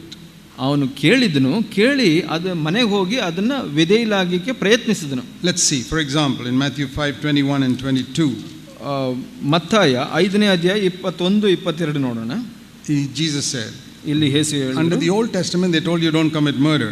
ಇಲ್ಲಿ ಹಳೆ ಒಡಂಬಡಿಕೆ ಪ್ರಕಾರ ನೀವು ನರಹತ್ಯೆ ಮಾಡಬಾರದು ಅಂತ ಹೇಳಿದ್ರು. But I say you shouldn't even be angry. ನಾನು ಹೇಳ್ತೀನಿ ನೀವು ಸಿಟ್ಟು ಕೂಡ ಮಾಡ್ಕೊಳ್ಬಾರ್ದು ಅಂತ. So the standard has become higher. ಆದರೆ ಅದು ಪ್ರಮಾಣ ಹೆಚ್ಚಾಯಿತು ಇಲ್ಲಿ. Do you like the standard becoming higher or lower? What do you think is better? ಆ ಒಂದು ಪ್ರಮಾಣ ಹೆಚ್ಚಾಗ್ಲಿಕ್ಕೆ ಇಷ್ಟಪಡ್ತೀರಾ, ಕಡಿಮೆ ಆಗ್ಲಿಕ್ಕೆ ಇಷ್ಟಪಡ್ತೀರಾ? Which is better? ಯಾವುದು ಒಳ್ಳೆಯದು? Do you wish that Jesus came and lowered the standard or raised the standard? ಯೇಸು ಬಂದು ಆ ಮಟ್ಟವನ್ನು ಪ್ರಮಾಣವನ್ನು ಕಡಿಮೆ ಮಾಡಿದರೆ ಚೆನ್ನಾಗಿತ್ತು ಅಂತೀರಾ, ಹೆಚ್ಚು ಮಾಡಿದರೆ ಒಳ್ಳೆಯದು ಅಂತೀರಾ? That's like asking, do you want your child to go from 3rd standard to 2nd standard or 3rd standard to 4th standard? ಅದು ಕೇಳೋದು ಹೇಗೆ ಅಂದರೆ, ನಿಮ್ಮ ಮಗು 3ನೇ ತರಗತಿಯಿಂದ 4ಕ್ಕೆ ಹೋದರೆ ಒಳ್ಳೆಯದಾ, 3ರಿಂದ 2ಕ್ಕೆ ಬಂದರೆ ಒಳ್ಳೆಯದಾ ಅಂತ ಕೇಳೋದು. Which do you prefer? ಯಾವುದನ್ನು ನೀವು ಆರಿಸ್ಕೊಳ್ತೀರಾ? It's very simple. ಬಹಳ ಸರಳವಾದದ್ದು. Is anybody here who wants a child to go from 3rd standard to 2nd standard? ನಿಮ್ಮಲ್ಲಿ ಯಾರಾದರೂ ನಿಮ್ಮ ಮಗು 3ರಿಂದ 2ನೇ ತರಗತಿಗೆ ಬರಬೇಕು ಅಂತ ಇಷ್ಟಪಡ್ತೀರಾ? No. ಇಲ್ಲ. We want them to go higher. ನೀವು ಅವ್ರ ಮೇಲೆ ಹೋಗ್ಲಿಕ್ಕೆ ಇಷ್ಟಪಡ್ತೀರಾ? So Moses came with a standard, Jesus made it higher. ಮೋಶೆ ಒಂದು ಮಟ್ಟದಲ್ಲಿ ಬಂದನು, ಆಗ ಯೇಸು ಅದನ್ನ ಹೆಚ್ಚಿಸಿದನು. Moses said don't murder, Jesus said don't even be angry. ಮೋಶೆ ಹೇಳಿದನು ನರಹತ್ಯೆ ಮಾಡಬಾರದು ಅಂತ, ಯೇಸು ಹೇಳಿದನು ಸಿಟ್ಟು ಮಾಡಬಾರದು. When the foolish man hears that, ಒಬ್ಬ ಬುದ್ಧಿಹೀನನು ಅದನ್ನ ಕೇಳಿದಾಗ, he heard it in the church, ಅದನ್ನ ಸಭೆಯಲ್ಲಿ ಕೇಳಿಸಿಕೊಂಡು he goes home, ಮನೆಗೆ ಹೋದನು, he doesn't care about it. ಅದರ ಬಗ್ಗೆ ಚಿಂತನೆ ಮಾಡೋದಿಲ್ಲ. For the next 20 years he keeps on getting angry with his wife, he is not even bothered. ಇನ್ನು 20 ವರ್ಷ ತನ್ನ ಹೆಂಡತಿ ಜೊತೆ ಜಗಳ ಮಾಡ್ಕೊಂಡು ಸಿಟ್ಟು ಮಾಡ್ತಾ ಇರ್ತಾನೆ, ಆದರೆ ಅದರ ಬಗ್ಗೆ ಯೋಚನೆ ಮಾಡಲ್ಲ. His house will collapse. ಅವನ ಮನೆ ಬಿದ್ದು ಹೋಗುತ್ತೆ. Because he's a foolish man. ಯಾಕಂದ್ರೆ ಅವನು ಬುದ್ಧಿಹೀನನು. He thinks his house will stand because he's going to church every Sunday. ಅವನು ಅನ್ಕೊಂತಾನೆ ನಾನು ಸಭೆಗೆ ಹೋಗ್ತಾ ಇದ್ದೀನಲ್ಲ ಅದರಿಂದ ಮನೆ ನಿಲ್ಲುತ್ತೆ ಅಂತ. But what is he getting in church? ಆದರೆ ಸಭೆಯಲ್ಲಿ ಏನು ಸಿಗ್ತಾ ಇದೆ ಅವನಿಗೆ? All the knowledge that the devil has. ಆ ಸೈತಾನ್ಗೆ ಇರುವಂತ ಎಲ್ಲ ತಿಳುವಳಿಕೆ ಅವನಿಗೂ ಸಿಗ್ತಾ ಇದೆ. Do you think the devil doesn't know Matthew chapter 5? ನೀವು ಅನ್ಕೊಂತೀರಾ ಸೈತಾನ್ಗೆ ಮತ್ತಾಯ 5 ಗೊತ್ತಿಲ್ಲ ಅಂತ? He knows it better than you. ನಿಮಗೆಲ್ಲರಿಗಿಂತ ಆತನಿಗೆ ಹೆಚ್ಚಾಗಿ ಗೊತ್ತಿದೆ. Can you quote every verse in Matthew 5 by heart? ನೀವು ಹಾಗೆ ಬಾಯಿನಲ್ಲಿ ಹೇಳ್ತೀರಾ, ಬಾಯಿಪಾಠವಾಗಿ ಹೇಳ್ತೀರಾ 5ನೇ ಅಧ್ಯಾಯವನ್ನ? Can you say Matthew 5 without looking at it? ನೀವು ಸತ್ಯವೇದನ ನೋಡ್ದೇನೆ ನೀವು ಹೇಳಲಿಕ್ಕೆ ಸಾಧ್ಯ ಇದೆ ನಿಮಗೆ? Even I can't do it. ನನಗೂ ಮಾಡ್ಲಿಕ್ಕೆ ಆಗಲ್ಲ. But the devil can. ಆದರೆ ಸೈತಾನ ಮಾಡ್ತಾನೆ. But I can obey every verse there, which the devil cannot do. ಆದರೆ ಅದಕ್ಕೆ ನಾನು ವಿಧೇಯನಾಗಬಹುದು, ಅದು ಸೈತಾನನಿಗೆ ಮಾಡ್ಲಿಕ್ಕೆ ಸಾಧ್ಯ ಇಲ್ಲ. That's the important thing. ಅದು ಮುಖ್ಯವಾದದ್ದು. Not how much you know. ನಿಮಗೆ ಎಷ್ಟು ಗೊತ್ತಿದೆ ಅನ್ನೋದು ಮುಖ್ಯ. Supposing I know 100 verses. ನನಗೆ 100 ವಚನಗಳು ಗೊತ್ತು. And I obey only one of them. ಅದರಲ್ಲಿ ಒಂದನ್ನು ಮಾತ್ರ ವಿಧೇಯನಾಗ್ತೀನಿ. That is like saying 1% of my life is built on the rock. ಅದು ಹೇಗೆ, ಅದರ ಅರ್ಥ ಏನಂದ್ರೆ, ಆದರೆ ನನಗೆ 1% ಮಾತ್ರ ನಾನು ಬಂಡೆಯ ಮೇಲೆ ಕಟ್ತಾ ಇದ್ದೀನಿ ಅಂತ. Supposing this building only one corner is built on a good foundation, the rest is on sand. ಇಲ್ಲಿ ಈ ಕಟ್ಟಡ ಇದೆ, ಈ ಕಟ್ಟಡದ ಒಂದು ಮೂಲೆ ಭಾಗ ಮಾತ್ರ ಒಂದು ಸರಿಯಾದ ನೆಲದಲ್ಲಿ ಕಟ್ಟಲ್ಪಟ್ಟಿದೆ, ಉಳಿದಿದೆಲ್ಲ ಮರಳಿನ ಮೇಲಿದೆ ಅಂತ ಯೋಚನೆ ಮಾಡಿ. I won't want to stand here because I don't know when it will collapse. ನಾನು ಇಲ್ಲಿ ನಿಲ್ಲಿಕ್ಕೆ ಕೂಡ ಧೈರ್ಯ ಮಾಡೋದಿಲ್ಲ, ಯಾಕೆ ಅಂದ್ರೆ ಯಾವಾಗ ಬಿದ್ದೋಗುತ್ತೆ ಅಂತ ಹೇಳಲಿಕ್ಕಾಗಲ್ಲ. That is how many believers in CFC churches are living today. ಹಾಗೆ ನಮ್ಮ CFC ಸಭೆಗಳಲ್ಲಿ ಬಹಳಷ್ಟು ವಿಶ್ವಾಸಿಗಳು ಜೀವಿಸ್ತಾ ಇದ್ದಾರೆ. I am not worried if you are defeated by anger. ನಾನು ಯೋಚನೆ ಮಾಡೋದಿಲ್ಲ ನೀವು ಸಿಟ್ಟಿನಿಂದ ಸೋಲ್ತಾ ಇದ್ರೆ. I am only asking 2 questions. ನಾನು 2 ಪ್ರಶ್ನೆಗಳನ್ನು ಕೇಳ್ತಾ ಇದ್ದೀನಿ. Do you recognize it is a sin? Do you recognize it is a sin? ಅದನ್ನ ನೀವು ಪಾಪ ಅಂತ ಅಂದ್ಕೊಳ್ತೀರಾ? And secondly, every time you fall, do you repent and weep and cry out to God to deliver you from it? ಪ್ರತಿ ಸಲ ಬಿದ್ದಾಗ ನೀವು ಅತ್ತು ದೇವರಲ್ಲಿ ಕೇಳ್ಕೊಳ್ತೀರಾ, ದೇವರೇ ನನ್ನನ್ನು ಕ್ಷಮಿಸು ಅಂತ. Then you're okay. ಆಗಿದ್ರೆ ಪರವಾಗಿಲ್ಲ. If you don't repenting and crying out to God, then you're in a very serious condition. ನೀವು ಮಾನಸಾಂತರ ಪಡ್ತಾ ಇಲ್ಲ, ದೇವರಲ್ಲಿ ಕೂಗ್ಕೊಳ್ತಾ ಇಲ್ಲ ಅಂದ್ರೆ ನೀವು ಅಪಾಯದ ಸ್ಥಳದಲ್ಲಿ ಇದ್ದೀರಾ. So that's the difference between the wise man and the foolish man. ಬುದ್ಧಿಹೀನನು ಜ್ಞಾನವಂತನ ಬಗ್ಗೆ ವ್ಯತ್ಯಾಸ ಇದೆ. Next Sunday, ಬರುವ ಭಾನುವಾರ they both go to church. ಇಬ್ಬರು ಸಭೆಗೆ ಕೂಟಕ್ಕೆ ಹೋಗ್ತಾರೆ. And they hear another verse. ಇನ್ನೊಂದು ವಚನವನ್ನು ಓದ್ತಾ ಕೇಳ್ತಾರೆ. ಯೇಸು ಹೇಳಿದನು, Matthew 5:27 and 28. 27-28ನೇ Yeah, Moses said, don't commit adultery. ಮೋಶೆ ಹೇಳಿದನು, ವ್ಯಭಿಚಾರ ಮಾಡಬಾರದು But I ಅಂತ. say to you, you should not even lust with your eyes after a woman. ನೀನು ಕಣ್ಣಿನಲ್ಲಿ ಕೂಡ ಹೆಣ್ಣನ್ನ ನೋಡಿ ಮೋಹಿಸಬಾರದು ಅಂತ. You must not look at dirty pictures of women who are not dressed properly. ನೀವು ಒಂದು ಹೆಣ್ಣು ಸರಿಯಾಗಿ ವಸ್ತ್ರವನ್ನು ಧರಿಸದ ಚಿತ್ರಗಳನ್ನು ನೋಡಬಾರದು. You must not look at pictures on the computer which are just provoking your lust. ನೀವು ಕಂಪ್ಯೂಟರ್ನಲ್ಲಿ ಬರುವಂಥ ಆ ನಗ್ನ ಚಿತ್ರಗಳನ್ನು ಯಾವುದು ನಿಮ್ಮ ಒಂದು ಮೋಹವನ್ನು ಕೆರಳಿಸುತ್ತೋ ಅದನ್ನು ನೋಡಬಾರದು. Yeah, the two men in the church both hear it. ಎರಡು ಈ ಜನರ ಮನುಷ್ಯರ ಬಗ್ಗೆ ಮಾತಾಡ್ತಾ ಇದ್ದು ಅವರಿಬ್ಬರು ಕೇಳ್ತಾರೆ ಸಭೆನ. One man says, it's not serious. ಒಬ್ಬ ಹೇಳ್ತಾನೆ, ಇದು ಗಂಭೀರವಾದದ್ದಲ್ಲ. I look at it and then I ask God to forgive me. ನಾನು ನೋಡ್ತೀನಿ, ಆಮೇಲೆ ದೇವರಿಗೆ ಕ್ಷಮಿಸ ಕೇಳ್ತೀನಿ. It's not serious. ಅದು ಅಪಾಯ ಅಷ್ಟು ಗಂಭೀರವಾದದ್ದಲ್ಲ. The other person cries out to God, Lord, please help me. I don't want to fall. I find a great pressure in me. ಇನ್ನೊಬ್ಬ ವಿಶ್ವಾಸಿ ಏನ್ ಮಾಡ್ತಾನೆ, ದೇವರೇ ನನ್ನನ್ನು ಕ್ಷಮಿಸು, ನನಗೆ ಬಹಳ ಕಷ್ಟ ಆಗ್ತಾ ಇದೆ, ನನಗೆ ಸಹಾಯ ಮಾಡು ಅಂತ. They both come and sit in the church for many years. ಅವರು ಇಬ್ಬರು ಸಭೆಯ ಕೂಟಗಳಲ್ಲಿ ಬಹಳ ವರ್ಷ ಕುಳಿತುಕೊಳ್ತಾರೆ. Outwardly they look very spiritual. ಹೊರಗಡೆಯಿಂದ ನೋಡಿದ್ರೆ ಇಬ್ಬರು ಆತ್ಮಿಕರಾಗಿ ಕಾಣಿಸ್ತಾರೆ. In fact, the foolish man may be able to sing better than the wise man. ಒಬ್ಬ ಒಬ್ಬ ಬುದ್ಧಿಹೀನನು ಬಹಳ ಚೆನ್ನಾಗಿ ಹಾಡಬಹುದು, ಒಳ್ಳೆ ಆತ್ಮಿಕನಾಗಿ ಕಾಣಿಸಬಹುದು. He thinks he's more spiritual because he can sing so well. ಅವನು ಚೆನ್ನಾಗಿ ಹಾಡೋದ್ರಿಂದ ನಾನು ಆತ್ಮಿಕನು ಅಂತ ಅನ್ಕೊಳ್ಬಹುದು. That shows how stupid he is. ಅದು ತೋರಿಸುತ್ತೆ ಅವನು ಎಷ್ಟು ಬುದ್ಧಿಹೀನನು ಅಂತ. You can sing well, you can do so many things well, it means nothing if you can't obey well. ನೀವು ಹಾಡನ್ನು ಚೆನ್ನಾಗಿ ಹಾಡಬಹುದು, ಬಹಳಷ್ಟು ವಿಷಯಗಳನ್ನು ಕೂಟಗಳಲ್ಲಿ ಮಾಡಬಹುದು, ನೀವು ವಿಧೇಯರಾಗಲಿಕ್ಕೆ ಗೊತ್ತಿಲ್ಲ ಅಂದರೆ ಆತ್ಮಿಕರಲ್ಲ. What did Jesus say? ಯೇಸು ಏನು ಹೇಳಿದ್ರು? The wise man heard and did it. ಏನು ಯೇಸು ಹೇಳಿದ್ರು? ಆ ಒಂದು ಜ್ಞಾನವಂತನು ಕೇಳಿ ಅದಕ್ಕೆ ವಿಧೇಯನಾದನು. So his knowledge got converted into wisdom. ಆ ಒಂದು ತಿಳುವಳಿಕೆ ಅನ್ನೋದು ಜ್ಞಾನವಾಗಿ ಪರಿವರ್ತನೆ ಹೊಂದಿತು. So we can make a simple mathematical formula. ನಾವು ಒಂದು ಗಣಿತದ ಒಂದು ಸೂತ್ರವನ್ನು ಮಾಡ್ಕೊಳ್ಬಹುದು, ಸರಳವಾದ. Knowledge plus obedience equals wisdom. ತಿಳುವಳಿಕೆ plus ವಿಧೇಯತೆ ಜ್ಞಾನವಾಗುತ್ತೆ. Knowledge without obedience equals death. ತಿಳುವಳಿಕೆ ವಿಧೇಯತೆ ಇಲ್ಲದೆ ಇದ್ರೆ ಅದು ಸಾವಾಗುತ್ತೆ. So all of you know what you got. You know what you've got then. Is it death or wisdom? ನಿಮಗೆ ಏನು ಸಿಕ್ಕಿದೆ ಅಂತ ನಿಮಗೆ ಗೊತ್ತಾಗಿದೆ. Knowledge without obedience is foolishness. ಒಂದು ತಿಳುವಳಿಕೆ ವಿಧೇಯತೆ ಇಲ್ಲ ಅಂದ್ರೆ ಮೂರ್ಖತನವಾಗುತ್ತೆ. And the more knowledge you have without obedience, the more foolish you are. ನೀವು ಒಂದು ವಿಧೇಯತೆ ಇಲ್ಲದೆ ಹೆಚ್ಚು ತಿಳುವಳಿಕೆನ ಹೊಂದಿಕೊಂಡ್ರೆ ಹೆಚ್ಚು ಮೂರ್ಖರಾಗ್ತೀರಿ. It's like food not digested. ಅದು ಹೇಗೆ ಅಂದರೆ ಒಂದು ಆಹಾರ ಜೀರ್ಣವಾಗದೇ ಇರೋಂಥದ್ದು. It's not how much food you eat that makes you healthy, but how much is digested that makes you healthy. ಯಾವುದು ನಿಮ್ಮನ್ನ ಆರೋಗ್ಯವಂತರನ್ನಾಗಿ ಮಾಡುತ್ತೆ ಅಂದರೆ ಎಷ್ಟು ಊಟ ಮಾಡ್ತೀರಾ ಅಷ್ಟಲ್ಲ, ಎಷ್ಟು ಜೀರ್ಣವಾಗಿದೆ ಅದು. Some people have digestive problem. They eat so much but they are still sick. ಕೆಲವರಿಗೆ ಜೀರ್ಣತೆಯ ತೊಂದರೆ ಇರುತ್ತೆ, ಅವ್ರು ಎಷ್ಟು ಊಟ ಮಾಡಿದ್ರು ಅದು ಜೀರ್ಣವಾಗೋದಿಲ್ಲ. Some people eat so little but they are healthy. ಕೆಲವರು ಕಡಿಮೆ ಆಹಾರನ ತಗೊಳ್ತಾರೆ, ಅವರು ಆರೋಗ್ಯವಂತರಾಗಿರ್ತಾರೆ. It's not a question of how much you eat.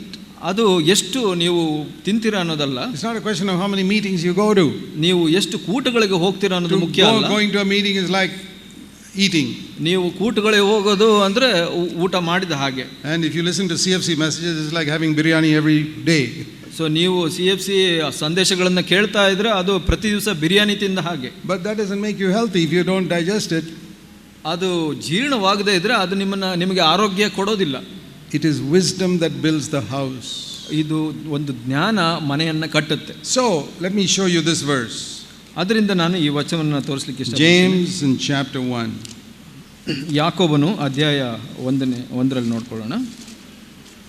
It says here in verse 5, 1:5 ವಚನದಲ್ಲಿ, if anyone lacks wisdom, let him ask God, and God will give to all men generously without reproach. It will be given to him. ನಿಮ್ಮಲ್ಲಿ ಯಾವನಿಗಾದರೂ ಜ್ಞಾನ ಕಡಿಮೆಯಾಗಿದ್ದರೆ ಅವನು ದೇವರನ್ನು ಕೇಳಿಕೊಳ್ಳಲಿ, ಅದು ಅವನಿಗೆ ದೊರಕುವುದು. ದೇವರು ಹಂಗಿಸದೆ ಎಲ್ಲರಿಗೂ ಉದಾರ ಮನಸ್ಸಿನಿಂದ ಕೊಡುವನಾಗಿರ್ತಾನೆ. See, God is a rich king. ದೇವರು ಒಬ್ಬ ಐಶ್ವರ್ಯವಂತ ರಾಜನಾಗಿದ್ದಾನೆ. If you go to him like a beggar, ನೀವು ಬಡವನಾಗಿ ಹೋದರೆ ಆತನಲ್ಲಿ, he's not going to put 50 paise in your hand. ನಿಮ್ಮಲ್ಲಿ 50 ಪೈಸಾ ಹಾಕೋದಿಲ್ಲ ನಿಮ್ಮ ಕೈನಲ್ಲಿ. Oh, you're a beggar, here's 10,000 rupees. ನಿಮಗೆ ಒಂದು 10,000 ರೂಪಾಯಿ ಕೊಟ್ಟು ಬಿಡ್ತಾನೆ ರಾಜನು. Have you ever given a beggar 10,000 rupees? ನೀವು ಯಾರು ಬಡವರಿಗೆ, ಭಿಕ್ಷುಕನಿಗೆ 10,000 ಕೊಟ್ಟಿದ್ದೀರಾ? God does that. ದೇವರು ಹಾಗೆ ಮಾಡಿ. It says he gives generously. ಹೇಗೆ ಹೇಳುತ್ತೆ, ಅವರು ಉದಾರವಾಗಿ ಕೊಡ್ತಾರೆ ಅಂತ, ಧಾರಾಳವಾಗಿ. First of all, you must acknowledge you lack wisdom. ಮೊದಲನೇದಾಗಿ ನಮಗೆ ಜ್ಞಾನ ಇಲ್ಲ ಅಂತ ಒಪ್ಕೊಳ್ಬೇಕು. And secondly, you must ask God. That's all. ಎರಡನೇದಾಗಿ ದೇವರಲ್ಲಿ ಕೇಳ್ಕೊಳ್ಬೇಕು. But it says you must ask in faith, verse 6. 6ನೇ ವಚನ ಹೇಳುತ್ತೆ, ನೀವು ವಿಶ್ವಾಸದಲ್ಲಿ, ನಂಬಿಕೆಯಲ್ಲಿ ಕೇಳಬೇಕು ಅಂತ. So there are 3 steps there. 3 ಹಂತಗಳಿದೆ. ಒಂದು, you say, Lord, I don't have wisdom. ನನಗೆ ಜ್ಞಾನವಿಲ್ಲ ಸ್ವಾಮಿ. I have a lot of knowledge. ನನಗೆ ಬಹಳಷ್ಟು ತಿಳುವಳಿಕೆ ಇದೆ. I'm not a good husband. ನಾನು ಒಳ್ಳೆಯ ಗಂಡನಲ್ಲ. I'm not a good wife. ನಾನು ಒಳ್ಳೆ ಹೆಂಡತಿ ಅಲ್ಲ. I'm not a good father. ನಾನು ಒಳ್ಳೆ ತಂದೆ ಅಲ್ಲ. I'm not a good mother. ಒಳ್ಳೆ ತಾಯಿ ಅಲ್ಲ. I'm not a good brother. ನಾನು ಒಳ್ಳೆ ಸಹೋದರ. I'm a hypocrite. ನಾನು ಒಬ್ಬ ಕಪಟಿಯಾಗಿದ್ದೇನೆ. I'm pretending to be so spiritual. ನಾನು ಆತ್ಮಿಕನಾಗಿ ನಟಿಸ್ತಾ ಇದ್ದೇನೆ. I lack wisdom. ನನಗೆ ಜ್ಞಾನದ ಕೊರತೆ ಇದೆ. That's number 1. ಮೊದಲನೇದು. Secondly, ಎರಡನೇದಾಗಿ, I must ask God.